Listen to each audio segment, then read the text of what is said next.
Hello, welcome back to my channel. My name's Carly Stevens. I'm the author of the Tanyuan Academy series, and this is English Nerd.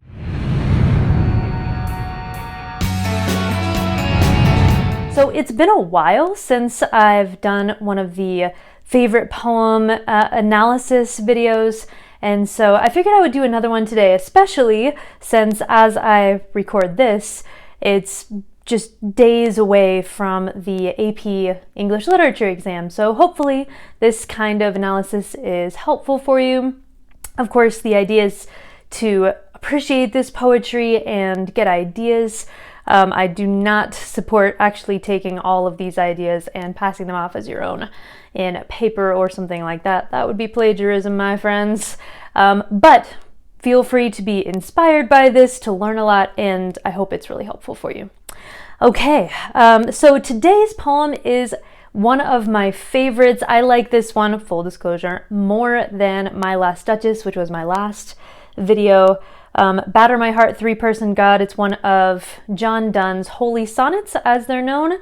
Now, you may be thinking, but Stevens, you already did a John Donne poem.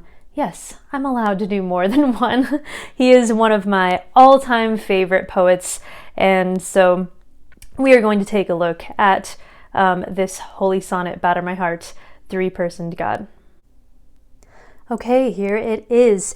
Now, Batter My Heart, Three-Personed God, I've seen it listed as Holy Sonnet 14, or in one anthology that I saw, it was Holy Sonnet 10. So I suspect that it's normally Holy Sonnet 14, but I'm just going to call it Batter My Heart because that's normally how people refer to it anyway. So let's take a close look at this sonnet. John Donne was somebody who wrote more secular poetry in his youth and more religious poetry later on. One thing that I like about that is that he takes some of his secular images and things like that and then puts them into his religious poetry in a very unorthodox way that I think feels more honest and raw than a lot of other religious poetry that I've seen. So, without further ado, Batter My Heart. You can tell right away that this is a sonnet because it has the 14 lines. Normally, if you see this kind of boxy shape, then chances are it's going to be a sonnet. So it begins, Batter my heart, three-person God, for you as yet but knock, breathe, shine, and seek to mend, that I may rise and stand, o'erthrow me and bend your force to break, blow, burn, and make me new. So we have a violent opening here with the first quatrain. Notice all of the commands that he gives. He says, batter my heart. You as yet are just doing these things. Overthrow me. Bend your force to break, blow, burn, and make me new. He has all of these commands to God, and normally that's not how you would approach deity. It would be more of a request or something like that. But here, this is meant to be a almost violent seeming sonnet. He is struggling. He wants to be somebody who is close to God. He wants his relationship to God to be good, but he knows that he is not capable of doing it himself, and so he's begging God to batter his heart, to overthrow him, to bend his force, to break, blow, burn, and make me new. Break, blow, burn, we have the alliteration there, just to highlight, again, the violent verbs that we have in this first section. Break, blow, burn, and make me new. So it's something that's almost against his will, is how he's describing what he wants God to do. He himself, presumably John Donne, although you have to be careful with writers and narrators, at least the narrator doesn't feel capable of reaching God on his own, and so God needs to do something that breaks through all of the defenses and the desire for, as you'll see later in the poem, the desire for sin and all of that. So, batter my heart, three-person God, for you as yet, but knock, breathe, shine, and seek to mend. So instead of overthrowing, battering, bending his force, instead he says that God is merely knocking, breathing, shining, doing these more passive things to to call the narrator to him, and he says, "This is not going to do it. I don't have the strength." One thing that I noticed as I was going through this poem this time was this first line, "Batter my heart, three-person God, for you, as yet," etc.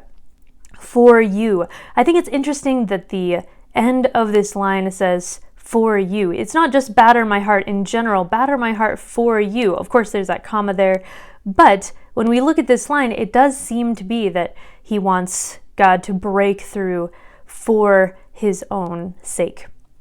Okay, so then what we get in the next quatrain and really till the end is a metaphysical conceit.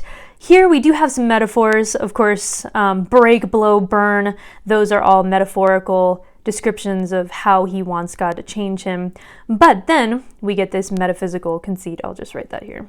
Metaphysical conceit. A conceit is an extended metaphor that goes over several lines. Metaphysical just means that it is taking something physical and comparing it to something non-physical or abstract. So here we go. I, like a usurped town, to another do, labor to admit you, but oh, to no end. Reason your viceroy and me should defend, but is captived and proves weak or untrue. So we have this metaphor that goes, that begins with the narrator being compared to a usurped town. So he's a town, but he's been taken over. That's what usurped means.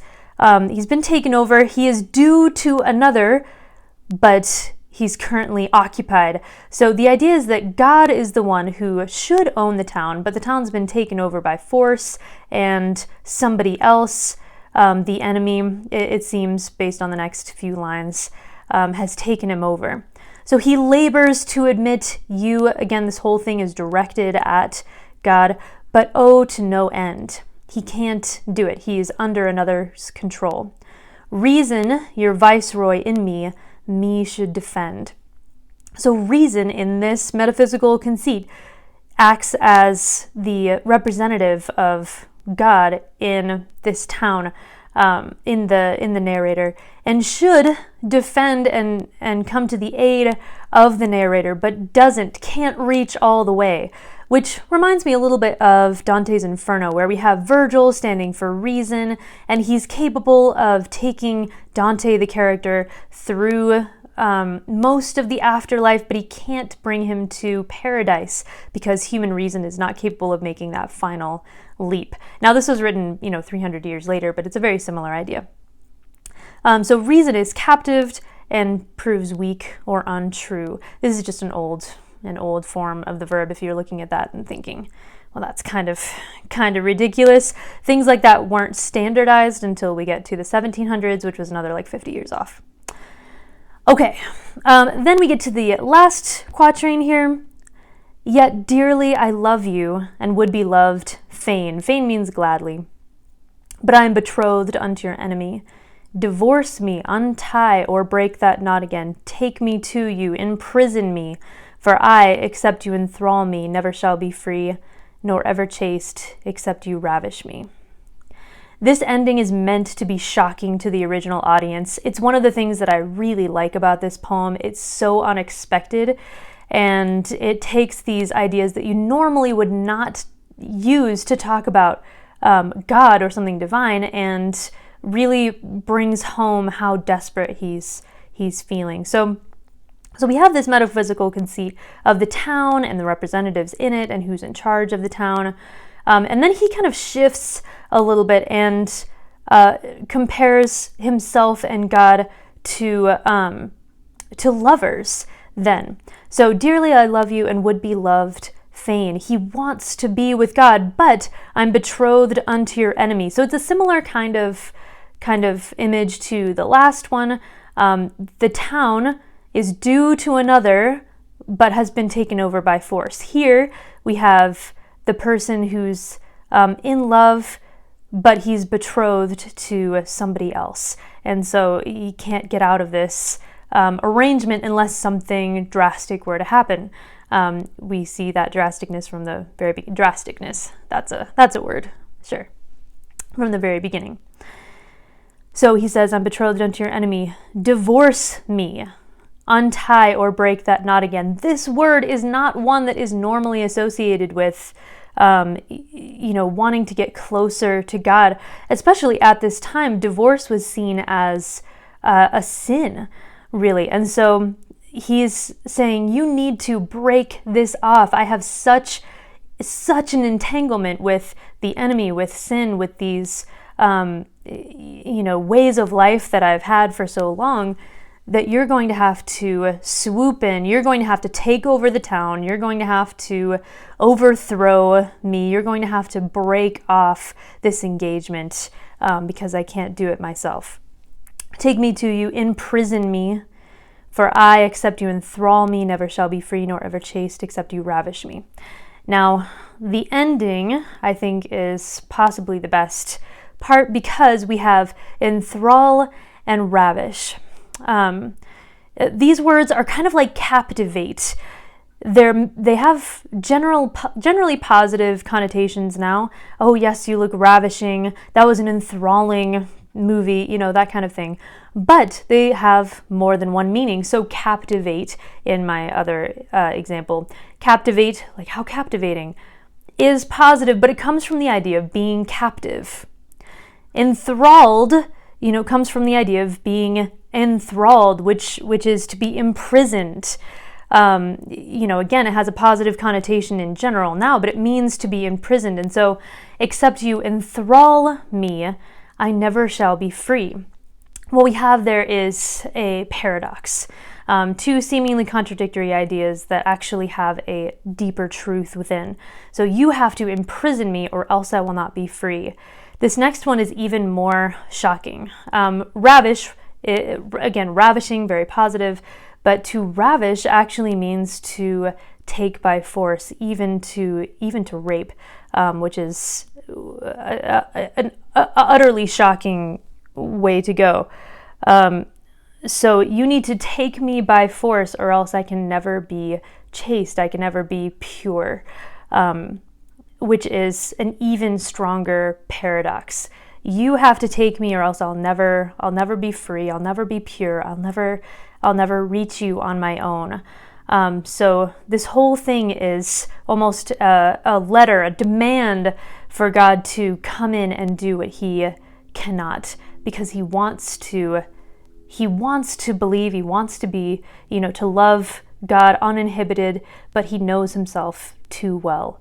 So there's all that difficulty, and you end up with paradoxes, just like the idea of the three-person God is a really famous paradox, 3 in 1.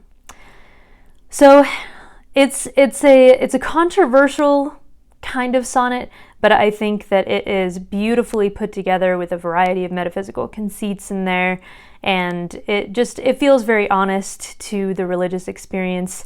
If you want to get closer to God and you just know that there's not that capability on your own strength. So that is it. Obviously, there's more I could say about the rhyme scheme and some of the other intricacies, but that is it for John Donne's Batter My Heart.